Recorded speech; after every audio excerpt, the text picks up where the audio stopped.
স্বামীর বন্ধু একা পেয়ে জোর করে কলা ঢুকালো আমার গর্তে। আমার নাম তুষি সারোয়ার।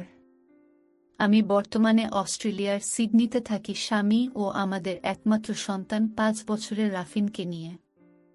আমার স্বামী আলম সারোয়ার, সে অস্ট্রেলিয়ায় একটি ইঞ্জিনিয়ারিং ফার্মে জব করে। আমাদের বিয়ে হয়েছে 6 বছর হল।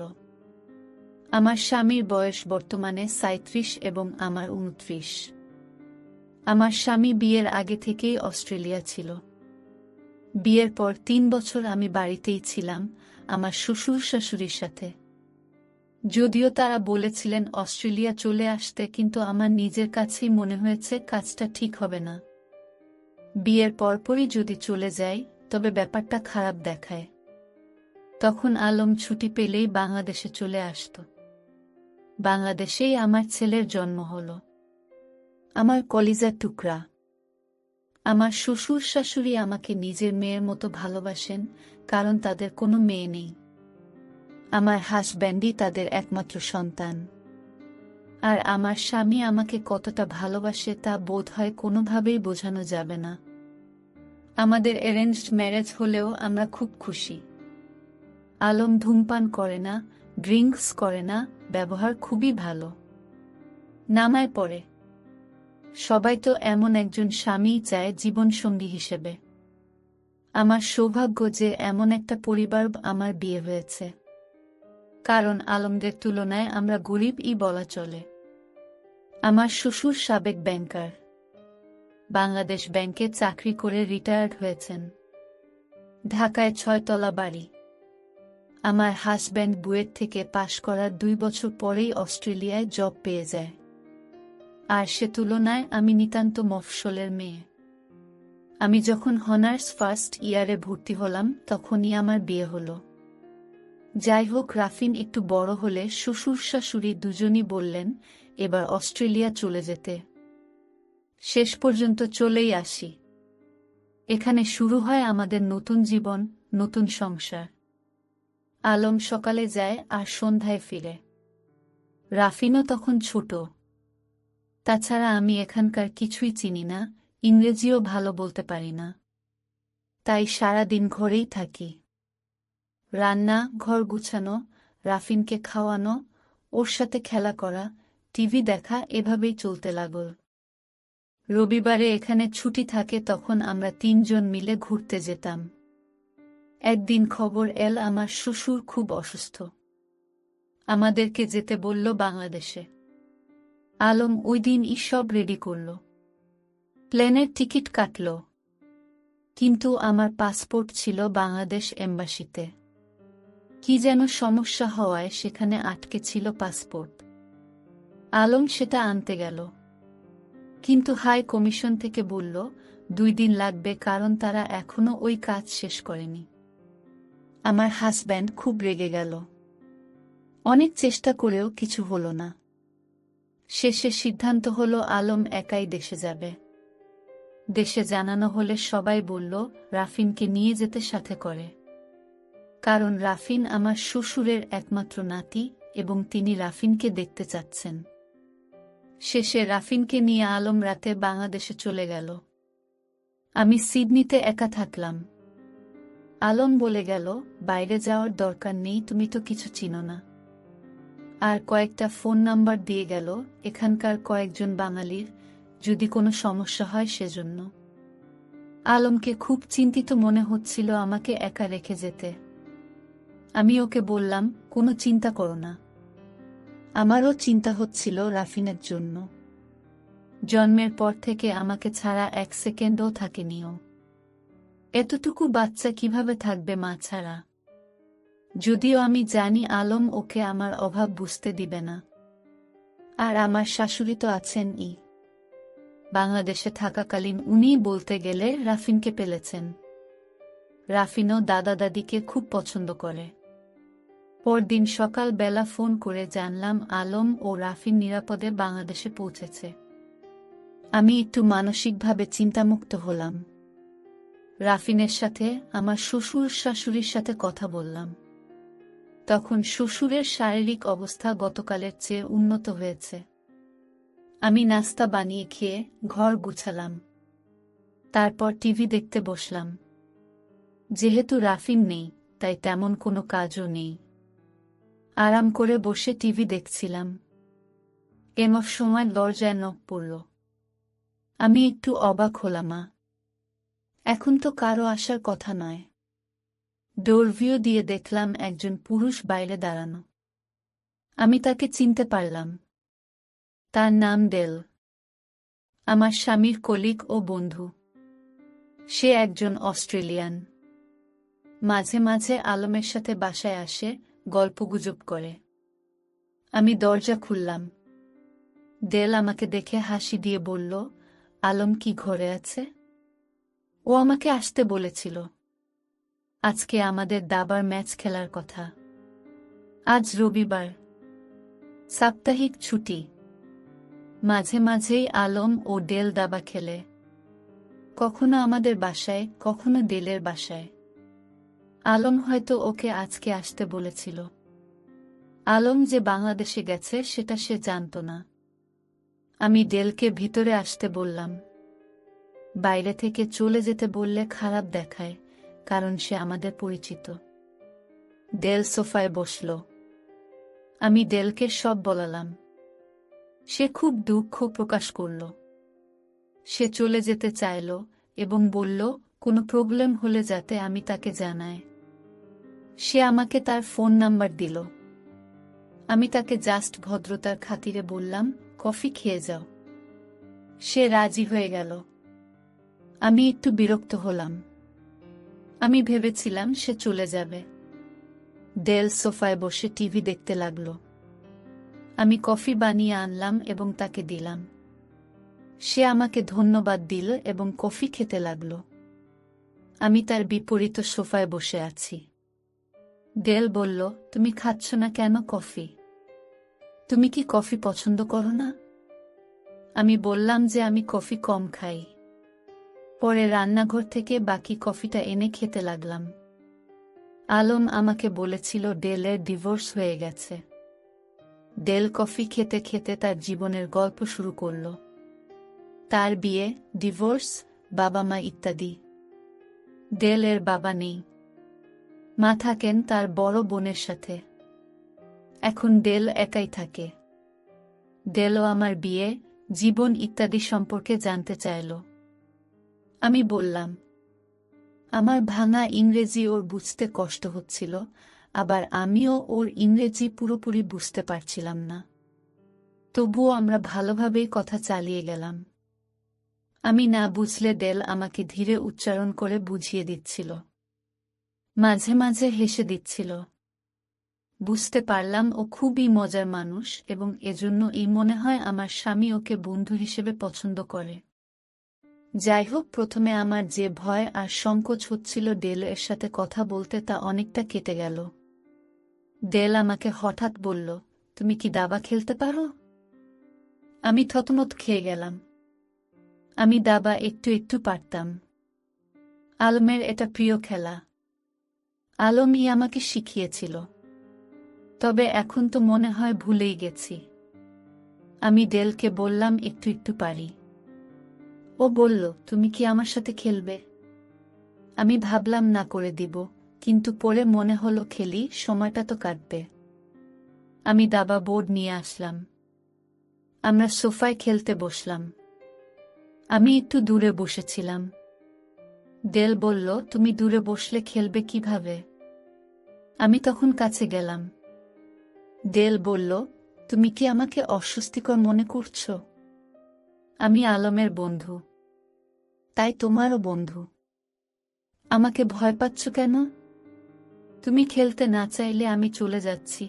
আমি বললাম, না না, এমন কিছু না। ডেল বলল, তাহলে পা তুলে ইজি হয়ে বসে খেলো। তুমি এমনভাবে বসেছ যেন আমি একটা ভ্যাম্পায়ার। আমি হেসে দিলাম, ডেলও হেসে দিল। আমি পা তুলে সোফায় আসন পেতে বসলাম ডেলের মতো করে। ডেল আমার দিকে আরও এগিয়ে বসল। ওর নিঃশ্বাসের বাতাস আমার হাতে পড়ছিল। জীবনে প্রথম আমি আলম ছাড়া অন্য কোনো পুরুষের এত কাছে বসলাম। আমার হঠাৎ অস্বস্তি লাগল। আমি ওড়না দিয়ে ভালো করে মাথা ও বুক ঢেকে নিলাম, উড়ুতে কাপড় টেনে ঢেকে দিলাম। দেল আমাকে খেলা বুঝাতে লাগল। এমন সময় আলম বাংলাদেশ থেকে ফোন করল। আমি আমার ছেলের সাথে কথা বললাম। ও খুব খুশি, বলল দাদার সাথে খেলছে, দাদু ওকে পিঠা বানিয়ে দিয়েছে। আমাদের বাড়ি থেকে আমার আব্বা আম্মা এসেছেন আমার শ্বশুরকে দেখার জন্য। তাদের সাথেও কথা বললাম। আম্মা বলল, আমরা আজকে থাকব, তুই রাফিনকে নিয়ে চিন্তা করিস না। আমি আরো নিশ্চিন্ত হলাম। দাদি ও নানির কাছে রাফিন ভালোই থাকবে। আলম বলল, আমার শ্বশুর এখন মোটামুটি সুস্থ। পরশু আলম ও রাফিন অস্ট্রেলিয়া চলে আসবে। আমি আলমকে ডেলের ব্যাপারে কিছু বললাম না, যদি সে মাইন্ড করে যে কেন আমি তাকে ঢুকতে দিলাম, বা মাইন্ড না করলেও চিন্তা করবে। কিন্তু শেষমেশ সে বলেই দিল ডেলের কথা। আলম মাইন্ড তো করলি না, বরং বলল, ধন্যবাদ যে তুমি ওকে কফি খেতে দিয়ে আপ্যায়ন করেছ। আমারও সকালে মনে পড়েছিল যে আমি ডেলকে আসতে বলেছিলাম। আমি ভেবেছিলাম তুমি হয়তো দরজা থেকেই বিদায় করে দিবে। আমি তোমাকে বলতে ভুলে গিয়েছিলাম যে ও আসলে নাস্তা খাইয়ে দিও। আমি আর এটা বললাম না যে ডেল এখনো যায়নি। যাই হোক, ফোন রেখে আমি নিশ্চিন্ত মনে দাবা খেলতে লাগলাম। ডেল আমাকে প্রথমে খেলা শিখাতে লাগল। আমি যেহেতু আগে থেকেই পারতাম তাই সহজেই বুঝে গেলাম। শিখানোর সময় ডেলের হাত আমার আঙুলে লাগল। আমি চমকে উঠলাম। আলম ছাড়া অন্য কারো স্পর্শ এই প্রথম। ডেল বলল, কি হয়েছে? আমি নিজেকে সামলে নিয়ে বললাম যে কিছু হয়নি। এরপর বেশ কয়েকবার ডেল আর আমার আঙুল স্পর্শ করল। তখন আমি ভাবলাম এটা খেলতে গেলে হবেই।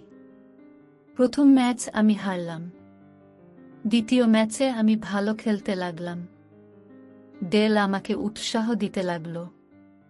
আমি ওর রাজাকে আটকে ফেললাম। ডেল এবার তার হাত দিয়ে আমার পায়ের উড়ুতে থাপ্পড় দিল এবং বলল, কংগ্র্যাচুলেশন, তুমি খুব ভালো খেলছ।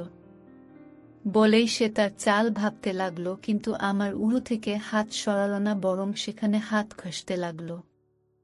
আমি ভয় পেয়ে ওর হাতটা সরিয়ে দিলাম। ও বলল, সরি, বলেই হেসে খেলায় মন দিল। ও চাল দেওয়ার পর আমি চাল ভাবতে লাগলাম। আমি একটু মাথা নিচু করে চাল ভাবছিলাম। আমি খেয়ালই করিনি কখন আমার উড়না একটু নিচে নেমে গেছে, আর আমি নিচু হয়ে থাকায় আমার বুকের ফাঁক দেখা যাচ্ছে। ডেল ওইটার দিকে তাকিয়ে আছে। আমি তাড়াতাড়ি উড়না ঠিক করলাম। আজকে কামিজও পরেছি খুব টাইট। খেয়াল করলাম আমার বুক দুইটার আকার বাইরে থেকে বোঝা যাচ্ছে। আমি উড়না দিয়ে ঢাকতে চেষ্টা করলাম, কিন্তু খুব লাভ হলো না। আমার তখন খুব লজ্জা লাগছিল। আমি চাচ্ছিলাম তাড়াতাড়ি খেলা শেষ করে যাতে ডেল চলে যায়। যাই হোক, খেলা শেষ হলো এবং দ্বিতীয় ম্যাচ আমি জিতে গেলাম। ডেল আবার আমাকে অভিনন্দন জানালো এবং এবার দুই হাত দিয়ে আমার দুই উড়ুতে থাপ্পড় দিয়ে বলল, খুবই ভালো খেলেছ। আমার খুব লজ্জা লাগছিল। একটু পর বুঝলাম ডেল হাত ঘষতে ঘষতে আমার সোনার কাছে হাত নিয়ে গেছে। আমি হাত সরাতে চেষ্টা করলাম, কিন্তু ততক্ষণে ও দুই হাত আমার সোনার উপর নিয়ে ঘষতে লাগল। আমি বললাম, কি করছ? ছাড়ো আমাকে। ডেল হাত সরিয়ে নিল। আমি উঠে চলে যেতে লাগলাম। ডেল আমার হাত ধরে বলল, তুমি খুব সুন্দর, আমি তোমাকে ভালোবাসি। আমি বললাম, তুমি কি পাগল? আমি তোমার বন্ধুর স্ত্রী। আমার স্বামী আছে, সন্তান আছে। প্লিজ তুমি বের হও, আমার সংসার ধ্বংস করো না। ডেল বলল, আমি সব জানি। তোমার স্বামী আমার ভালো বন্ধু। আমি তার সংসার ভাঙব না। কিন্তু বিশ্বাস করো, তোমাকে দেখে এখন আমি খুবই উত্তেজিত। তাছাড়া এখন কেউ নেই। তোমার স্বামীও না, ছেলেও না, কেউ দেখবে না। শুধু আমরা দুজন। তারপর আমি চলে যাব। এটা শুধু আমাদের দুজনের বিষয়, আর কেউ জানবে না। আমি কথা দিচ্ছি তুমি সন্তুষ্ট হবে আমার ভালোবাসায়। আজকের জন্য তুমি স্বামী সন্তান ভুলে আমার প্রেমিকা হয়ে যাও। আমি হাত ছাড়িয়ে দৌড়ে আমার রুমে গিয়ে দরজা বন্ধ করে কাঁদতে লাগলাম। এটা কি হলো? ছি! আমি ভাবতেও পারছি না। দরজার শব্দ হলো। মনে হয় ডেল চলে গেছে। আমি ভাবছিলাম না গেলে কাউকে ফোন করব। ভালোই ভালোই চলে গেছে। আমি বিছানায় শুয়ে কাঁদতে লাগলাম। যদি আলম এসব জানতে পারে তাহলে কি হবে? ছি! হঠাৎ আমার কেমন জানি করতে লাগলো। ডেল শোনাতে হাত দেওয়ায় আমার এখন উত্তেজনা হচ্ছে বুঝতে পারছি। নিজেকে নোংরা মনে হলো। সোনাতে হাত দিয়ে দেখলাম উত্তেজনায় সেটা ভিজে গেছে। আমার সোনাতে কুটকুট করতে লাগলো। বুঝতে পারলাম উত্তেজনা বাড়ছে। শয়তানটা এমন জায়গায় হাত দিয়েছে যে উত্তেজনা হতে বাধ্য। নিজেই কিছুক্ষণ সোনাতে হাত বুলালাম, গলার উড়না ফেলে দিয়ে নিজের পেপে নিজে টিপলাম। তখন মনে হলো, ছি, একটা পরপুরুষের ছোঁয়ায় আমি উত্তেজিত হয়ে গেলাম। ভাবলাম গোসল করব, তাহলেই সব ঠিক হয়ে যাবে। বিছানা থেকে উঠে দরজা খুলেই আমি অবাক। ডেল যায়নি, বসে টিভি দেখছে। আমি ওকে চলে যেতে বললাম। ও গেল না। আমার কাছে এগিয়ে এলো। কেন জানি আমি তখন আর দৌড় দেয়নি। ডেল এসে আমার হাত ধরে চুমু খেলো। আমি চোখ বন্ধ করে ফেললাম। আমার পুরো শরীরে যেন হঠাৎ কারেন্ট বয়ে গেল। ডেল আমাকে জড়িয়ে ধরল। আমার মনে হলো কেউ তো জানবে না। এখন না করলে আমারও কষ্ট হবে। তাই আমিও ডেলকে দুহাতে জড়িয়ে ধরলাম। ডেল বুঝল আমি রাজি। সে আমাকে ঠোঁটে চুমু খেলো। এত মিষ্টি চুমু গত 6 বছরে আলম আমাকে একবারও দিতে পারেনি। তারপর ডেল আমাকে সোফায় ফেলে কিস করতে লাগলো। এবার আমিও ওকে চুমু দিতে লাগলাম। এ যেন চুমুর খেলা। দুজনেই চুমুতে মজে গেলাম। ঠোঁট, চোখ, কান, ঘাড়, গলা কিছুই বাদ রাখল না ডেল। চুমু যে এত মজা হতে পারে আমি আগে জানতামও না। আমার স্বামী ঠোঁট ছাড়া আর অন্য কিছুতে এভাবে চুমু খায়নি কখনো। আমিও ডেলকে মন ভরে কিস করতে লাগলাম। এতক্ষণে আমরা দুজনেই বেশ উত্তেজিত। আমি উত্তেজনায় ডেলের টি শার্ট ছিঁড়ে ফেললাম, ওর পেশিবহুল বুকে চুমা খেতে লাগলাম। আমাকে যেন আমি নতুনভাবে আবিষ্কার করলাম। এত উত্তেজিত আমি আগে কখনো হয়নি। আমি ডেল এর ছোট ছোট নিপলগুলা চুষে দিলাম। ডেল আরামে উফ আহ করতে লাগলো। ডেল এর 6 প্যাক বডি দেখে আমি বললাম, ওয়াও। ডেল বলল, you both hast a real alpha man today. অর্থাৎ তুমি আজকে আসল পুরুষের স্বাদ পাবে। আমি ডেলের প্যান্ট খুলে দিলাম। জানিয়ার ভিতর ওর কলাটা খাড়া হয়েছিল। আমি ধরতেই ওটা কেঁপে উঠল। ডেল এবার আমাকে আবার সোফায় ফেলে আমাকে চুমু দিল। তারপর আমার কামিজ টান দিয়ে খুলে ফেলে দিয়ে বলল, এটার এখন কোনো প্রয়োজন নেই। তারপর আমার সালোয়ার খুলে আমার পায়ের পাতা থেকে শুরু করে মাথার চুল পর্যন্ত চুমু দিল, চাটল। আমি উত্তেজনায় কাঁপছি তখন। আমার সোনা সর্বস্বে ভিজে চপচপ করছে। ডেল আমার সোনা দেখে বলল, তুমি তো গর্ত ভিজিয়ে ফেলেছে। অপেক্ষা করো, পরে এটার ব্যবস্থা করছি। বলেই সে আমার ব্রাহ টান মেরে খুলে ফেলল। আমার বিশাল পেপে গুলা এক বিদেশির সামনে বের হয়ে রইল। ডেল বলল, ওয়াও, জাস্ট ওয়াও বলেই সে 2 হাত দিয়ে পেপে কচলাতে লাগলো, টিপতে লাগলো এবং চুষতে লাগলো। আমি আর থাকতে পারলাম না। জোরে চিল্লিয়ে বললাম, হোটেল মহিলার পোলা, আর পারছি না। আমাকে এবার ঢুকা, খেলে মজা দে। আগে কই ছিলি? আগে তোকে পাইলে তোকেই বিয়ে করতাম। আমাদের কথাবার্তা ইংরেজিতেই হচ্ছিল। ডেল আমার কথা শুনে হাসল। তারপর আমাকে পাজাকোলা করে বেডরুমে নিয়ে গেল। আমাকে বিছানায় শুয়ে দিয়ে বলল, ল্যাপটপ কই? আমি ওকে দেখিয়ে দিলাম আলমের ল্যাপটপ। ডেল সেটা নিয়ে ওর কাছে থাকা পেনড্রাইভ ঢুকিয়ে দুষ্টু ভিডিও ছেড়ে দিল। আমি বললাম, কি করলে? আলম জানলে বিপদ হবে। ডেল বলল যে সে সব ডিলিট করে যাবে, আলম কিচ্ছু জানবে না। তারপর ডেল জানতে চাইল বাসায় কোনো কনডম আছে কিনা। আমি বললাম, আমরা ব্যবহার করি না। সমস্যা নেই, আমি পিল খাই এবং গতকালকেই খেয়েছি, আজকে খেলা করে আবার খেয়ে নিব। ডেল খুব খুশি হয়ে বলল, তাহলে চল ভদ্রমহিলা, তোর সোনার স্বাদ নিই বলেই আমার উপর ঝাঁপিয়ে পড়ল। কিছুক্ষণ চুমাচুমির পরে ও আমার সোনায় হাত দিয়ে আমার প্যান্ট খুলে ফেলে আমার সোনা চুষতে লাগল। আমি আনন্দে আকাশ বাতাস ফাটিয়ে চিল্লাতে লাগলাম, মনে মনে ভাবলাম, আজকে মন ভরে খেলব। কেউ দেখবেও না, কিছু বলবেও না। ডেল এবার তার জানিয়া খুলে আমাকে তার কলা চুষতে বলল। আমি বাচ্চাদের মতো ললিপপ চুষার মতো করে ডেলের 7 ইঞ্চি কলাটাকে আদর করলাম। পরে ডেল আবার আমার সোনা চুষতে লাগল। এমন সময় আলমের ফোন এলো। আমি ফোন ধরে কথা বলতে লাগলাম, এক হাতে অন্য হাতে ডেল এর চুলে হাত বুলাতে লাগলাম। আর ডেল আমার সোনা চাটতে লাগল। আমার স্বামী বুঝতেও পারল না যে তার বুকে তার বিদেশি বন্ধু সোনা চুষছে। রাফিনও কথা বলল। রাফিন বলল, আম্মু কই করছো? আমি বললাম, খাচ্ছি বাবা। কি খাচ্ছ? আদর খাচ্ছি বাবা, তোমার এক আঙ্কেল আমাকে খুব আদর খাওয়াচ্ছে। ফোন রেখে দিলাম। ডেল এবার বলল, খেলার জন্য রেডি হও। ডেল ফচাত করে তার কলাটা আমার সোনায় ঢুকিয়ে দিল। দুপুর পর্যন্ত আমরা মন ভরে খেলা করলাম, বিভিন্ন স্টাইলে। তারপর ঘুমিয়ে গেলাম দুজনকে জড়িয়ে ধরে। ঘুম থেকে উঠে একসাথে গোসল করলাম। বাথরুমে ডেল আমাকে আবার খেলল। আমি রান্না করলাম। একসাথে খেয়ে ডেল চলে গেল।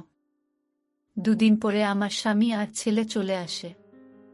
ডেল পরে আমাদের বাসায় আসলেও কখনো আর কিছু হয়নি। তবে আমি এখনো আমার শ্বশুরকে মনে মনে ধন্যবাদ জানাই, কারণ তিনি অসুস্থ না হলে আমার জীবনের শ্রেষ্ঠ খেলার স্বাদ পেতাম না।